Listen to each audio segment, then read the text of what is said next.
Days with Frog and Toad by Arnold Lobel. This story is called Shivers. The night was cold and dark.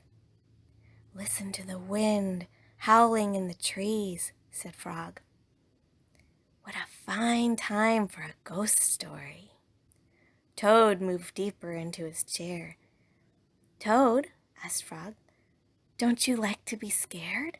Don't you like to feel the shivers?" "I am not too sure," said Toad. Frog made a fresh pot of tea. He sat down and began a story. "When I was small," said Frog, "my mother and father and I went out for a picnic. On the way home, we lost our way. My mother was worried. 'We must get home,' she said. 'We do not want to meet the old dark frog.' 'Who is that?' I asked. 'A terrible ghost,' said my father. 'He comes out at night and eats little frog children for supper.'" Toad sipped his tea. "Frog," he asked, "are you making this up?" "Maybe yes, and maybe no," said Frog. "My mother and father went to search for a path," said Frog. "They told me to wait until they came back. I sat under a tree and waited. The woods became dark. I was afraid. Then I saw two huge eyes. It was the old dark frog. He was standing near me." "Frog," asked Toad, "did this really happen?"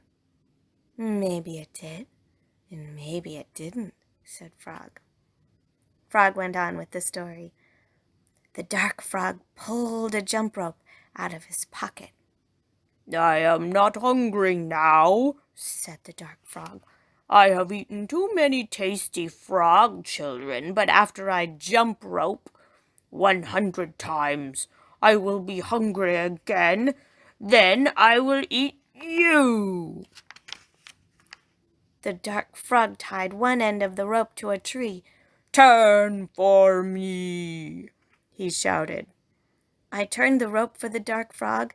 He jumped 20 times.